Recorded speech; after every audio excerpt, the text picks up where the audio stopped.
Selamat datang kembali dalam penelusuran mendalam kita. Hari ini kita bakal ngobrolin topik yang rasanya makin relevan aja tiap hari ya. Kemana sih arah psikologi pembeli di masa depan? Iya, betul. Dunianya kan bergerak terus ya. Teknologi juga makin kencang larinya. Cara kita semua bikin keputusan, ya ikut berubah juga. Jadi nggak bisa lagi kita pakai cara-cara lama yang mungkin dulu berhasil gitu ya. Persis. Justru memahami tren ke depan ini jadi gimana ya? Jadi kunci, bukan lagi sekedar pilihan. Oke, nah sumber kita kali ini dari bab 17 buku Buyer Triggers. Buku ini kan fokusnya soal pemicu tersembunyi di balik keputusan beli. Dan bab ini khusus mencoba lihat ke depan apa yang bakal terjadi. Betul. Kenapa ini penting buat Anda simak? Karena sumber ini juga bilang rentang perhatian kita ini makin pendek. Tapi di sisi lain, Anda sebagai pembeli juga makin cerdas, makin kritis, dan ya terus terang lebih skeptis juga. Iya, betul sekali. Jadi pendekatan yang itu-itu aja mungkin udah nggak mempan lagi. Memahami evolusi psikologi pembeli ini jadi ya keharusan lah biar tetap relevan. Baik Anda sebagai konsumen yang cerdas, atau mungkin dari sisi bisnis yang ingin komunikasi efektif. Oke, mari kita langsung aja masuk ke intinya ya. Salah satu motor penggerak perubahan terbesar ini yang juga dibahas di sumber kita itu teknologi yang lagi naik daun banget, kecerdasan buatan atau AI. Ini bukan lagi cuma istilah keren aja, tapi udah beneran ngebentuk cara kita interaksi, cara bisnis memahami konsumen. Iya, dan salah satu bentuknya yang paling kerasa nih, itu hyper-personalization. Ini levelnya udah jauh banget di atas sekedar nyapa nama Anda di email gitu. Oh iya. Iya, kita ngomongin kemampuan AI buat menyesuaikan pengalaman itu secara sangat personal, tapi dalam skala besar. Dulu kan mana mungkin bisa kayak gitu. Jadi maksudnya merek atau bisnis itu berusaha kenal Anda lebih dalam lagi gitu. Sampai ingat preferensi, riwayat belanja, bahkan nebak apa yang Anda butuhin berikutnya. Tepat. Contohnya banyak kok di keseharian kita. Misalnya nih, rekomendasi produk di toko online yang kadang kita mikir, loh kok pas banget ya? Iya, sering tuh. Atau tampilan web berita yang isinya bisa beda-beda, tergantung artikel apa yang sering Anda baca. Bahkan judul email aja bisa disesuaikan sama interaksi Anda sebelumnya sama si pengirim. Tujuannya yaitu, biar pengalaman Anda terasa unik buat Anda aja. Kalau berhasil sih rasanya enak ya. Kayak beneran dimengerti gitu. Nggak cuma didorong-dorong buat beli. Tapi bukannya ada risiko ini jadi berlebihan? Atau malah agak seram gitu? Nah itu dia. Itu poin krusial yang juga diangkat sumber kita. Ada garis batas yang tipis banget antara personalisasi yang ngebantu sama yang rasanya udah kayak ngelanggar privasi. Hmm, Kuncinya di persepsi kita. Ini ngebantu atau malah ganggu? Nah, di sini muncul perdebatan soal etika penggunaan data pribadi Anda. Penting banget itu. Personalisasi yang bagus itu harus dibangun di atas rasa percaya dan transparan. oke. Ini nyambung nih kayaknya sama aspek AI berikutnya yang dibahas. Psikologi prediktif. Jadi, AI nggak cuma lihat apa yang Anda lakuin, tapi mulai coba ngerti kenapanya, terus bahkan nebak langkah Anda selanjutnya. Ya, kurang lebih gitu. Dengan data perilaku yang banyak banget, algoritma AI itu bisa nemuin pola-pola tersembunyi di cara kita ambil keputusan. Contohnya gimana tuh polanya? Misalnya, pola kapan sih Anda itu paling mungkin responsif sama tawaran, terus jenis pesan atau cerita kayak apa yang paling nyantol buat Anda, pemicu emosi mana yang paling kuat hubungannya sama pembelian buat profil kayak Anda. Gitu-gitu. Wah, jadi kekuatan utamanya bukan cuma soal cepat atau otomatisnya ya, tapi lebih ke relevansi interaksinya itu. Tepat sekali. Di tengah banjir informasi kayak sekarang, relevansi itu jadi kayak mata uang baru. Sumber kita nyimpulin yang bakal menang nanti itu bukan yang paling kencang teriak promosi generik, tapi yang bisa bikin interaksi terasa relevan dan personal buat Anda. Jadi relevansi yang didukung AI ini jadi fondasi baru buat bangun hubungan dan kepercayaan ya. Iya betul, di era digital ini. Menarik banget ya gimana teknologi coba memahami kita. Tapi di saat yang sama, sumber kita juga nunjukin ada pergerakan dari sisi Anda sebagai konsumen. Kita nggak pasif aja gitu. Malah muncul fenomena konsumen sadar atau conscious consumers. Nah ini gimana mengubah dinamika psikologisnya? Ini sisi lain dari koin yang sama. Dan ini penting banget. Seiring teknologi makin pintar analisis kita, kesadaran sama kekritisan kita sebagai manusia juga naik. Munculnya konsumen sadar ini bawa perubahan besar di lanskap psikologi pembeli. Salah satu dampaknya, skeptis itu jadi kayak sikap dasar ya sekarang.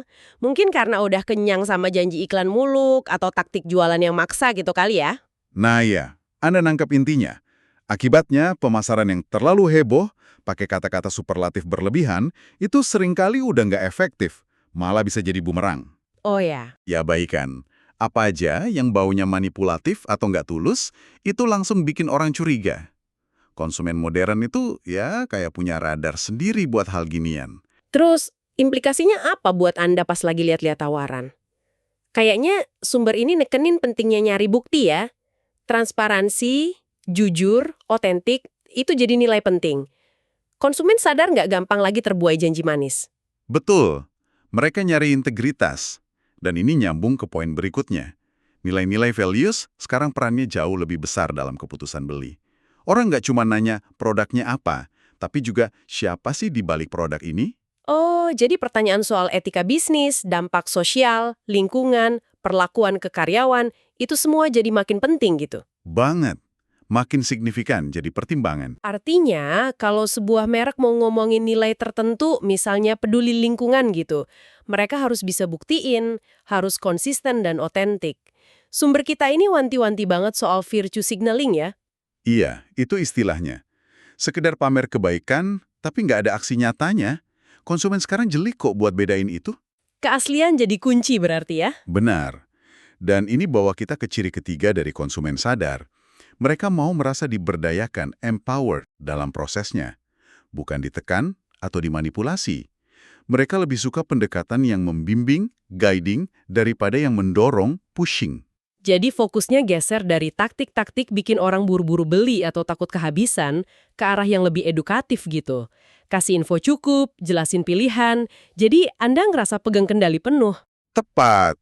Pas Anda merasa diberdayakan, keputusan beli itu nggak cuma karena butuh sesaat atau ada tekanan dari luar, tapi juga karena percaya sama pendekatan dan integritas si merek.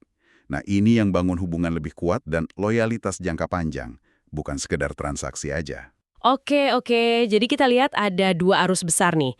AI yang makin canggih buat personalisasi dan prediksi, terus ada konsumen yang makin sadar nilai, makin kritis, dan pengen diberdayakan. Di tengah situasi gini, pasar kan jadi makin ramai ya, makin kompetitif.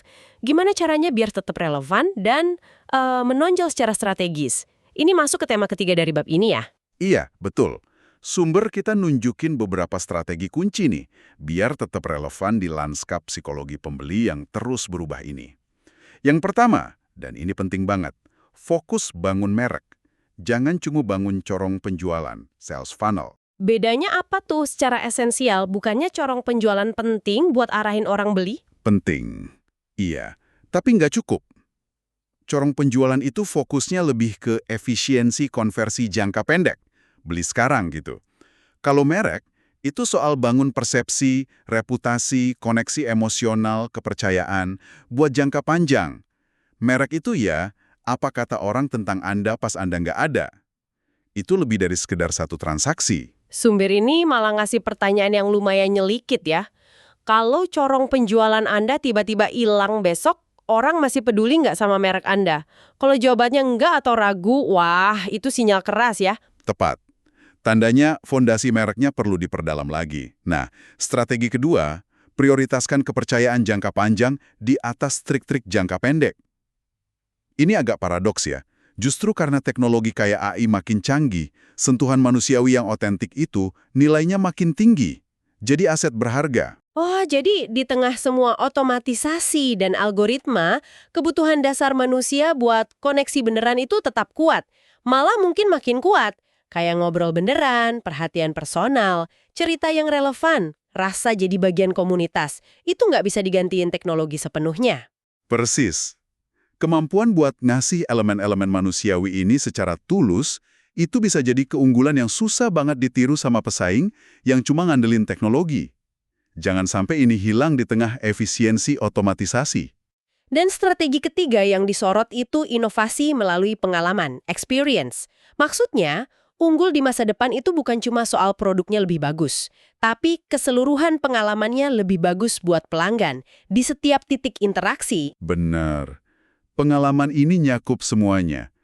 Dari awal kenalan sama produk, onboarding, gampangnya pakai aplikasi, atau web di HP, adanya fitur tambahan yang ngasih nilai lebih kayak dashboard pribadi atau pelacak progres, sampai adanya komunitas eksklusif buat interaksi. Detail-detail kecil gitu ya, tapi kalau dikumpulin jadi ngebentuk persepsi keseluruhan soal merek dan bikin pelanggan ngerasa dihargai. Ini yang bikin mereka awet. Nggak cuma beli sekali terus hilang. Pengalaman jadi kayak lem, loyalitas gitu ya. Tepat sekali. Di pasar yang udah penuh sesak, di mana produk atau fitur itu gampang banget ditiru, pengalaman pelanggan yang luar biasa itu jadi salah satu pembeda yang paling kuat dan tahan lama. Kalau kita coba tarik benang merahnya nih dari semua obrolan bab 17 ini, kayaknya ada semacam tarikan antara dua kutub ya. Di satu sisi ada kemajuan teknologi, AI, personalisasi, data. Di sisi lain ada penekanan kuat ke aspek kemanusiaan, nilai, koneksi asli, percaya, empati. Anda ngerangkumnya dengan pas banget. Titik idealnya atau sweet spotnya buat bisa berkembang ke depan, seperti kata sumber kita, ya ada di kemampuan buat gabungin dua kutub ini secara pas. Artinya perlu bisa, gimana ya? Memanfaatkan teknologi baru tanpa ngorbanin koneksi manusiawi yang asli gitu. Iya, itu satu. Terus juga melakukan personalisasi yang relevan dan ngebantu, tapi nggak kebablasan sampai ngelanggar privasi atau bikin orang ngerasa diawasin. Oke. Terus, mempengaruhi keputusan secara positif dan etis. Jangan sampai pakai cara manipulatif yang malah rusak kepercayaan. Dan terakhir, mungkin mimpin interaksi itu tuh pakai empati, bukan cuma ngandelin otomatisasi biar efisien aja. Nah, itu dia. Intinya sih, masa depan psikologi pembeli ini kayaknya bakal sangat menghargai keaslian, pengalaman interaksi yang bagus secara keseluruhan, dan kepedulian yang tulus. Teknologi itu alat bantu yang kuat banget, tapi fondasinya tetap harus pemahaman dan penghargaan terhadap sisi manusianya, entah itu pembeli atau audiens Anda. Jadi, rangkuman dari penelusuran kita di bab 17 Buyer Triggers hari ini, kita lihat gimana AI bakal terus ngebentuk cara personalisasi dan prediksi perilaku. Kita juga lihat gimana Anda sebagai konsumen jadi makin sadar nilai, makin kritis, dan nuntut diberdayakan. Dan terakhir, pentingnya bangun merek kuat lewat kepercayaan dan pengalaman pelanggan yang unggul di pasar yang makin rame. Pesan kuncinya mungkin bisa dibilang, ajakan buat punya pola pikir kayak psikolog pembeli. Pola pikir yang selalu coba ngerti kenapanya di balik tindakan orang. Yang mentingin empati, presisi dalam ngasih relevansi, dan ngedepanin pengaruh yang etis. Iya ya. Pemasaran, penjualan, komunikasilah secara umum, itu nggak harus terasa dingin atau maksa kok.